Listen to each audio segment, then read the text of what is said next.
Alhamdulillah dari semua PSU yang ada di Sumbar sampai hari ini masih berjalan baik.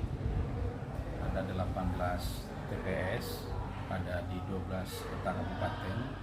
Sampai hari ini menurut pantauan kami masih berjalan baik. Dan animo publik, pemilih masih sangat bagus. Sampai hari ini kita belum mendapat informasi soal kendala. Apalagi hari ini di Kota Pariaman, jadi saya kunjungi, alhamdulillah berjalan baik juga, dan publik yang hadir, pemilih yang hadir itu cukup baik juga.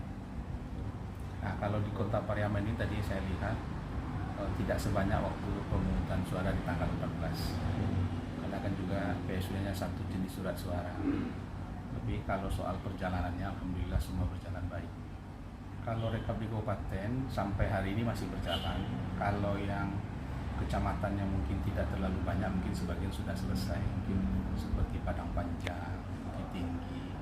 Tapi kalau yang kecamatannya seperti Padang Pariaman, Agam, kemudian pesisir selatan sampai hari ini masih berjalan. Tentu kita berharap sesuai jadwal yang ditetapkan oleh teman-teman kita di KPU, maka langkah-langkah ini harus sesuai dengan jadwal itu, sehingga proses nanti rekapitulasi di tingkat kabupaten kota juga bisa berjalan sesuai waktu yang ditentukan.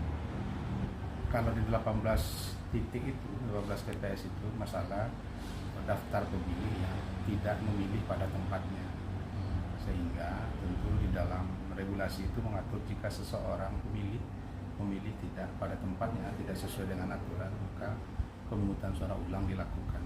Makanya begitu saran perbaikan kita sampaikan kepada teman-teman di KPU melalui pengawas TPS, kemudian KPU melaksanakan PSU.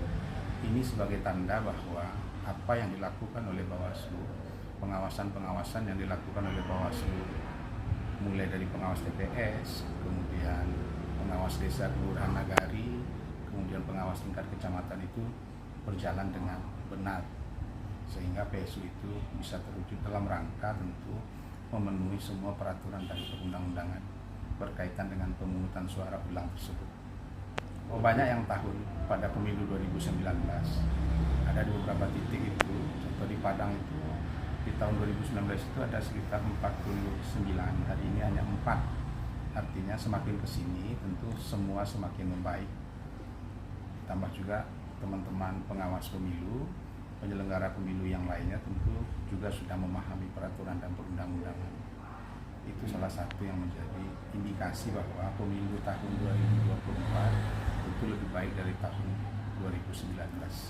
Nah, nanti ini akan menjadi bahan evaluasi kita, bahwa teman-teman sebagai penyelenggara teknis tentu mesti semakin hati-hati hendaknya, karena memang resiko salah sedikit saja kan resiko waktu ya, PSU ini makan waktu, kemudian psikologi publik juga menentukan, ditambah lagi suasana kebatinan di dalam pemilu itu tentu akan mengganggu.